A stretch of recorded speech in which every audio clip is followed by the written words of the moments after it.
warahmatullahi wabarakatuh.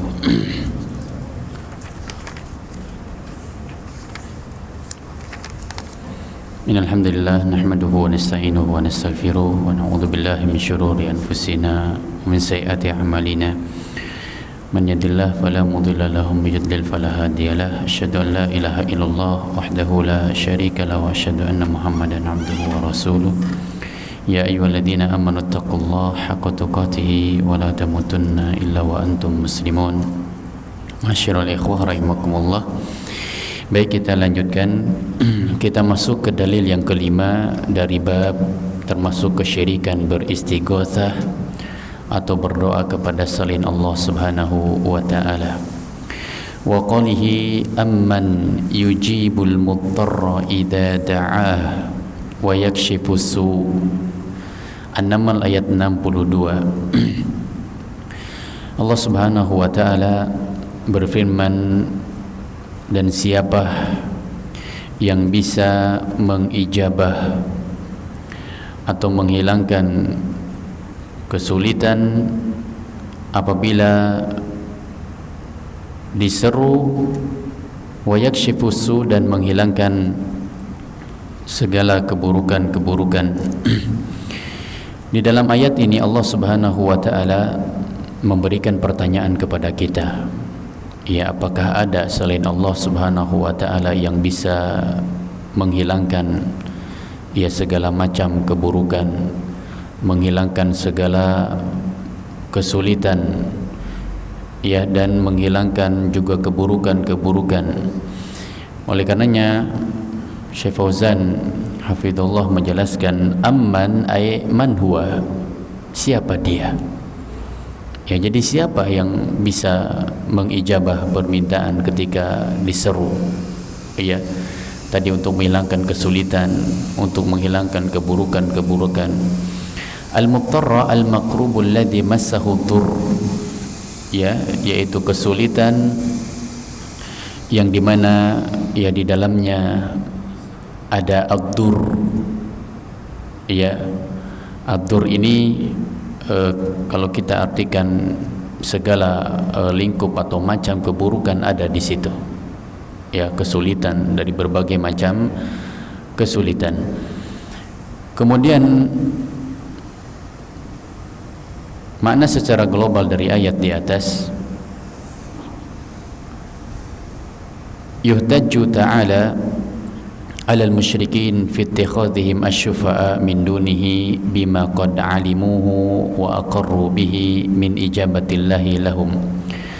Allah Subhanahu wa taala berhujjah ya atas orang-orang musyrikin yang dimana mereka menjadikan selain Allah Subhanahu wa taala orang-orang yang bisa memberikan syafaat, bima qad 'alimuhu wa aqarru bihi min ijabatillahi lahum, yang dimana ya mereka telah mengetahuinya dan telah meyakininya ya, min ijabatillahi lahum, ya bahwasanya Allah Subhanahu wa taala yang bisa mengijabah permintaan mereka.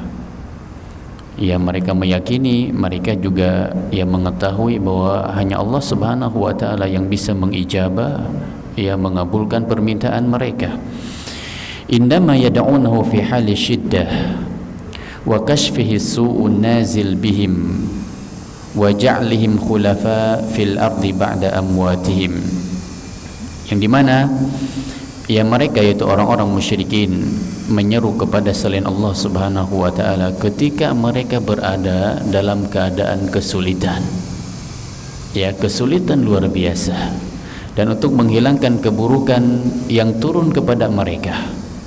Waja'lim khulafa'a fil ardi ba'da amwatihim, kemudian Allah Subhanahu wa taala menjadikan ya ke atas mereka khulafa, pemimpin-pemimpin ya di permukaan bumi ini, ba'da amwatihim, ya setelah mereka meninggal dunia.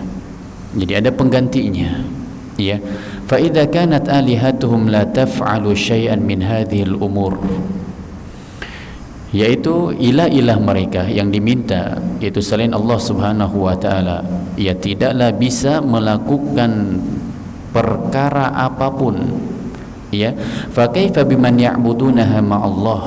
Lalu bagaimana ya dengan orang-orang yang di mana mereka beribadah atau meminta kepada selain Allah Subhanahu wa taala. Walakinnahum la yatadzakkaruna ni'amallah 'alaihim. Akan tetapi mereka tidak mengingat, ia tidak memikirkan kenikmatan-kenikmatan yang telah Allah Subhanahu wa taala berikan kepada mereka.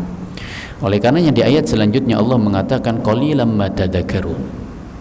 Ya, mereka itu sangat sedikit mengingat nikmat Allah Subhanahu wa taala. Illa tadzakurun qalilan, kecuali mengingat nikmat itu hanyalah sebentar, hanyalah sedikit. Ya, mereka mengetahui nikmat Allah Subhanahu wa taala hanya sedikit. La yurithu khasyatullah, sehingga tidak memberikan rasa takut kepada Allah Subhanahu wa taala. Sebabnya apa? Ya, mereka lupa akan nikmat-nikmat yang Allah Subhanahu wa taala berikan kepada mereka, sehingga tidak menjadikan di dalam hati mereka rasa takut kepada Allah Subhanahu wa taala, sehingga ya mereka meminta kepada selain Allah Subhanahu wa taala, ya meminta bantuan kepada selain Allah Subhanahu wa taala. Sebabnya karena tidak ada rasa takut di dalam diri mereka, disebabkan tidak mengingat nikmat-nikmat yang Allah Subhanahu wa taala berikan kepada mereka. Walidzalika waqa'u fi syirk, sehingga dengan sebab itu mereka terjatuh ke dalam kesyirikan. Ya, di antara sebabnya mereka tidak mengingat kenikmatan-kenikmatan yang Allah berikan kepada mereka. Ya, sehingga terjatuh ke dalam kesyirikan. Kemudian kesesuaian ayat dengan bab yang kita bahas, yaitu termasuk kesyirikan, beristighatsah dan berdoa kepada selain Allah Subhanahu wa taala. Anna fiha butulanal istighatsah bi ghairillah, bahwasanya di dalamnya menjelaskan ya batalnya beristighatsah kepada selain Allah Subhanahu wa taala.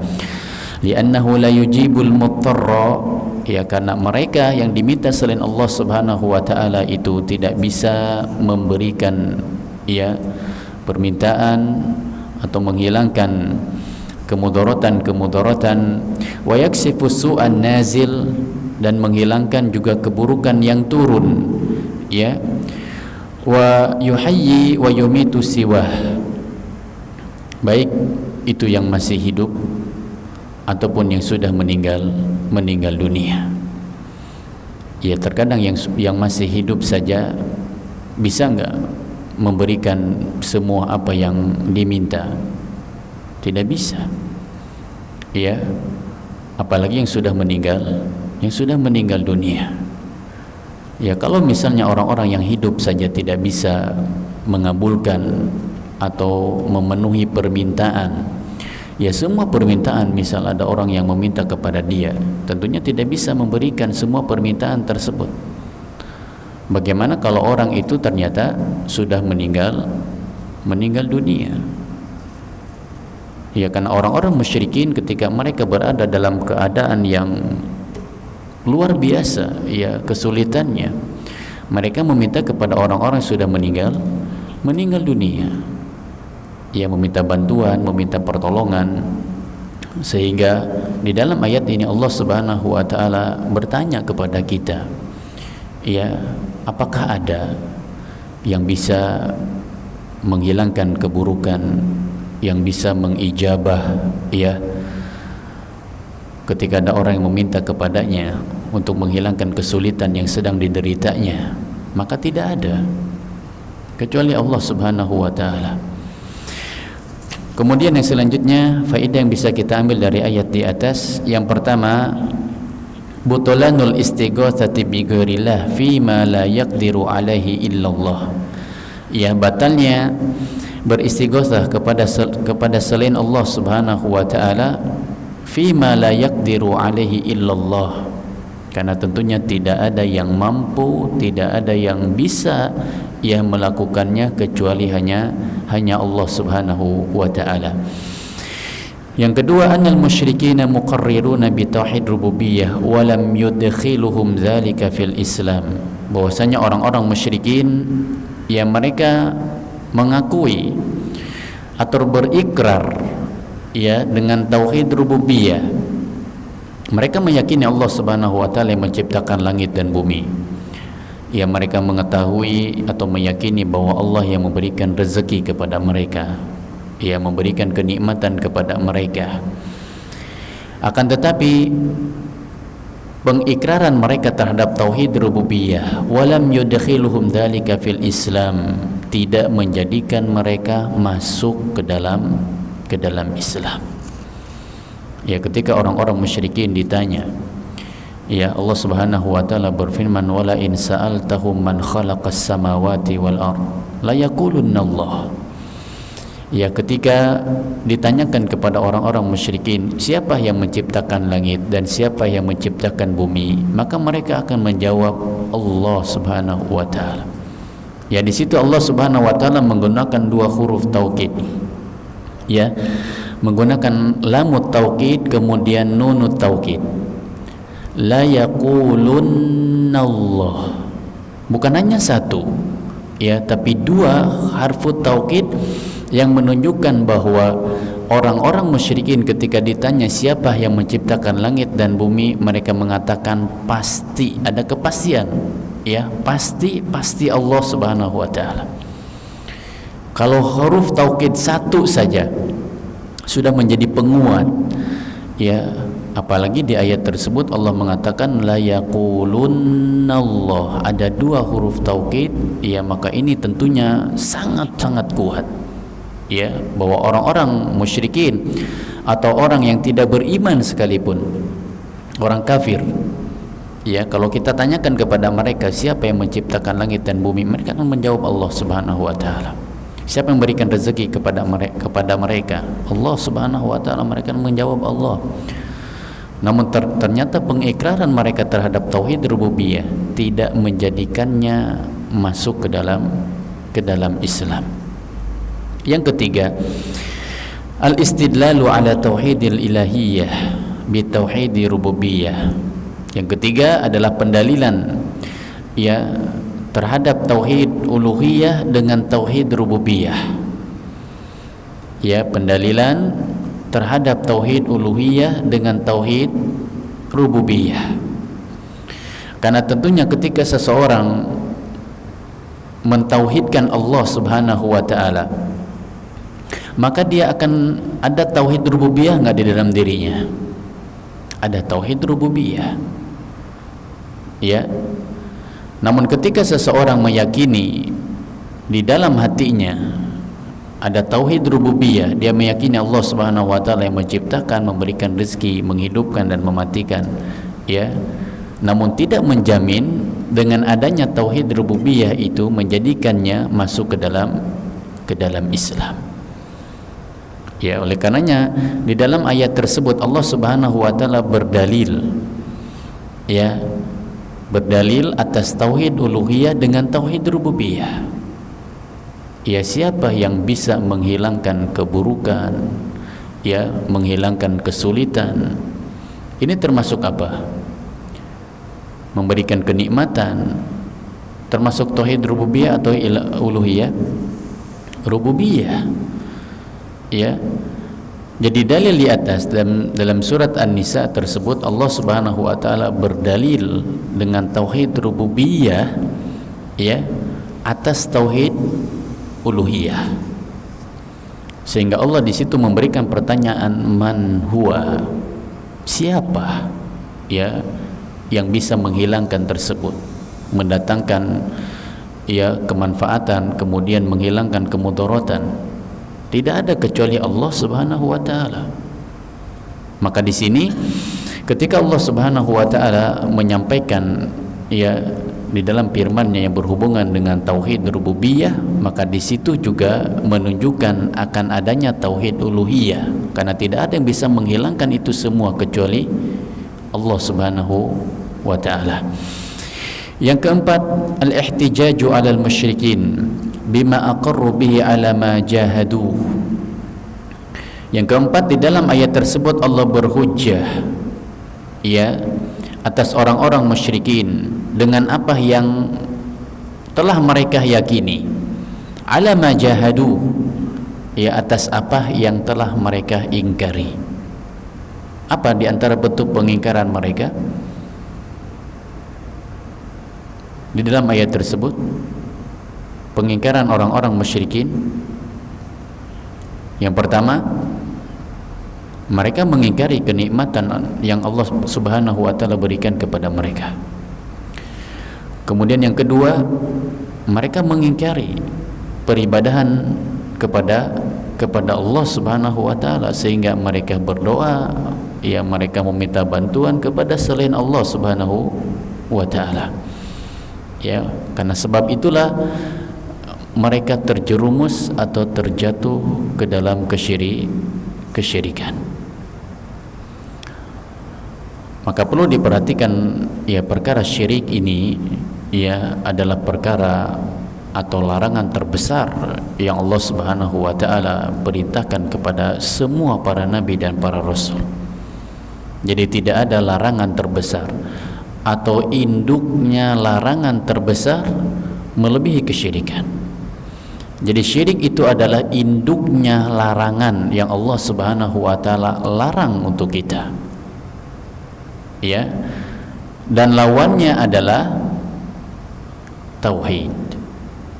Perintah terbesar yang Allah Subhanahu wa taala perintahkan ya melalui lisan-lisan para nabi dan para rasul adalah mentauhidkan Allah Subhanahu wa taala. Jadi di antara perkara terbesar yang Allah larang adalah syirik, dan di antara perintah yang terbesar yang Allah Subhanahu wa taala perintahkan adalah tauhid. Ya, dan kesyirikan ini ada yang dia kecil, ada yang besar. Ya, sebelumnya sudah kita sampaikan bagaimana cara membedakan bahwa amalan itu dia kesyirikan atau bukan. Ya. Yang pertama, kita melihat dalilnya. Kalau misalnya dalil itu menyebutkan tentang amaliyah, namun amaliyahnya itu tidak disyariatkan, berarti makna kesyirikan dari ayat itu menunjukkan syirik besar atau syirik kecil. Amaliyahnya itu tidak disyariatkan, maka makna syirik ya yang menyebutkan tentang amaliyah sebelumnya itu syirik besar apa syirik kecil? Syirik kecil. Ya, contohnya Rasulullah SAW bersabda, man halafa bi ghairillah faqad asyrak. Siapa yang bersumpah kepada selain Allah, maka dia telah berbuat kesyirikan. Ya. Nah, cara menentukan di dalam hadis itu syirik besar atau syirik kecil kembali kepada amaliyah yang sebelumnya disebutkan, yaitu bersumpah. Nah, sumpah itu disyariatkan apa enggak? Disyariatkan enggak? Seorang itu harus bersumpah, dikit-dikit bersumpah, dikit-dikit bersumpah, disyariatkan apa enggak? Enggak. Ya. Bahkan sebagian ulama membenci orang yang banyak bersumpah. Ya, dikit-dikit bersumpah, dikit-dikit demi Allah, dikit-dikit demi Allah. Ya.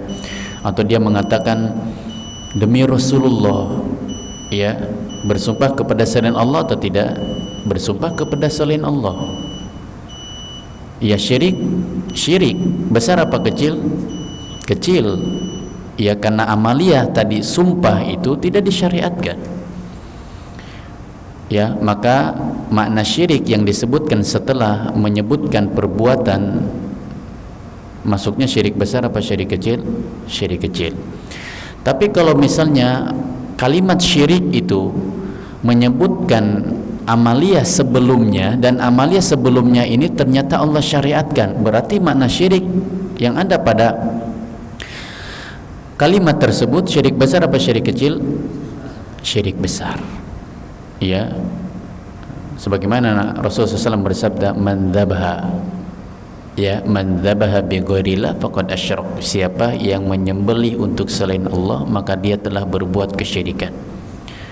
Nah, syirik di sini, ya, kita bisa mengetahui syirik besar apa syirik kecil dilihat, ya, menyembelih itu disyariatkan apa enggak? Disyariatkan. Ya, banyak ayat dalam Al-Quran yang dimana Allah Subhanahu Wa Taala memerintahkan untuk menyembelih. Ya, kalau misalnya menyembelih itu ternyata disyariatkan, berarti makna atau kalimat syirik di situ adalah syirik besar, bukan syirik kecil. Ya, bukan syirik kecil. Nah, ketika seseorang misalnya dia melakukan perkara kesyirikan, ya, perkara kesyirikan, contoh misalnya dia menggunakan benda-benda seperti cincin, kalung dan yang lainnya, itu termasuk kesyirikan apa enggak? Pakai benda-benda kayak kalung, kemudian gelang, cincin, ya, dan tujuan dia memakai itu ada fungsinya. Syirik apa enggak? Kesyirikan. Nah, syirik di sini apakah dia masuk ke dalam syirik besar atau syirik kecil, kembali kepada keyakinan orang yang memakainya. Kalau misalnya ada orang pakai cincin, dia meyakini dengan pakai cincin tersebut pasti akan selamat. Dia yakini bahwa cincin ini secara zatnya bisa mendatangkan kemanfaatan dan menghilangkan kemudaratan, maka jatuh ke dalam syirik besar. Tapi kalau dia memakai cincin itu hanya sebagai sebab, sebagai wasilah, ya, kalau pakai cincin ini saya akan selamat, dia hanya menjadikan sebagai perantara saja, sebagai wasilah, bukan secara zatnya bahwa cincin itu bisa mendatangkan manfaat dan menghilangkan kemudaratan. Ya, sebagai perantara saja, ya, maka jatuh ke dalam syirik kecil. Maka kalau kita memakai barang, timbul di dalam diri kita keyakinan terhadap barang tersebut, lepas, jangan dipakai. Karena dulu ada sahabat yang memakai cincin, ya, dia memakai cincin. Kemudian kata Nabi SAW, apa yang kau kenakan? Ya, kata sahabat tersebut, minal wahidah. Ya, jadi cincinnya tersebut terbuat dari pernak-pernik, ya, pernak-pernik. Kemudian kata Nabi SAW, inziha fa innaha la yaziduka illa wahan. Buang, lemparkan, ya, karena sesungguhnya engkau memakai tersebut, memakai barang itu tidaklah menambah kekuatanmu, yang ada hanya mengakibatkan rasa takut dalam dirimu. Ya, orang kalau sudah pakai cincin, gelang atau kalung dan dia merasa bahwa dengan memakai itu akan selamat dan yang lainnya, ketika misalnya tidak memakai, apa yang dirasakan? Rasa khawatir, rasa takut. Akhirnya untuk pergi, ya, takut karena enggak pakai barang tersebut. Kemudian ada sahabat yang lain mengatakan, ambil, ya, ambil, kau bisa jual cincin tersebut, kau bisa jual. Maka si sahabat ini mengatakan, aku tidak akan mengambil cincin tersebut selama-lamanya, ya, karena cincin tersebut Rasulullah SAW memerintahkanku untuk melemparkannya. Jadi diperhatikan, ya, kalau kita memakai cincin, gelang, boleh nggak kita pakai cincin? Boleh. Ya, pakai cincin hukum asalnya boleh, ya, selain emas, ya, selain emas atau perak murni misalnya, kayak batu akik atau cincin biasa itu boleh. Tapi kalau misalnya timbul ya keyakinan di dalam diri kita dengan memakai cincin itu, ternyata kayaknya selamat terus nih pakai cincin ini, atau lagi jualan misalnya laku terus nih ya pakai cincin ini, maka dilepaskan ya, karena dikhawatirkan lama kelamaan akan menancap atau di dalam hati kita keyakinan secara zat terhadap barang tersebut, sehingga menjatuhkan pelakunya atau kita terjatuh ke dalam syirik besar. Ya, jadi memakai barang pada asalnya diperbolehkan. Ya, namun ketika ada keyakinan misalnya barang tersebut bisa mendatangkan kemaslahatan dan menghilangkan kemudaratan, maka lebih baik dilepaskan. Karena Nabi sallallahu alaihi wasallam juga memakai cincin ya, yang dipergunakan untuk stempel ya, jadi ada tulisannya. Dan cincin itu biasa Nabi SAW gunakan untuk stempel surat ya, ketika mengirim surat kemana Nabi stempel dengan cincinnya ya. Tapi kita cukupkan. Untuk selanjutnya mungkin ada pertanyaan, disilakan ya. Kalau memakai kalung magnet itu kan sebenarnya karena ilmu pengetahuan ya, karena kalau magnet kan melancarkan peredaran darah. Nah itu hukumnya jadi gimana? Kalung yang ada magnetnya ya? Sebagai pengobatan. Karena kalau di ilmu pengetahuan, karena kalau magnet itu bisa memperlancar aliran darah. Iya. Selama tadi pertama kita disyariatkan ya melakukan pengobatan, namun pengobatan tersebut adalah pengobatan yang halal, bukan pengobatan yang diharamkan. Kita disyariatkan untuk berobat ya. Nabi mengatakan tadawau wala tatadawu bil haram, berobatlah kalian dan janganlah kalian berobat dengan sesuatu hal yang haram ya. Ini kalau misalnya yang kita pakai ini adalah halal ya. Kemudian yang kedua, kita hanya menjadikan barang yang kita pakai itu sebagai wasilah, perantara saja ya. Mudah-mudahan dengan memakai pengobatan tersebut Allah menyembuhkan ya penyakitnya. Kalau hanya sebagai wasilah saja, perantara saja ya, insya Allah nggak jadi masalah ya, insya Allah nggak jadi masalah, karena memang itu untuk pengobatan. Tapi kalau pakai kalung ya, nggak ada unsur pengobatannya di situ, tapi dia menjadikan sebagai wasilah saja, wasilah supaya selamat ya, tidak kecelakaan dan yang lainnya, masuk ke dalam kesyirikan apa enggak?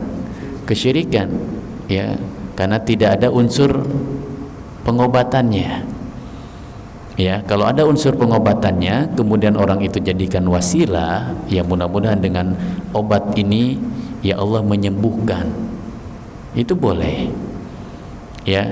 Kalau barang tersebut ternyata ada unsur pengobatannya ya, seperti pakai sendal yang buat terapi kayak gitu ya, atau misalnya pakai pakaian yang ada bahan magnetnya ya dan yang lainnya.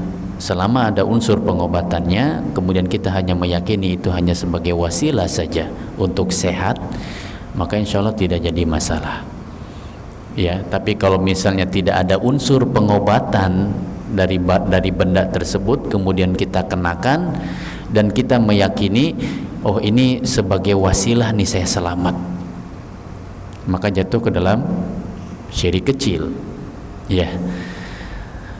Tapi yang lain silakan.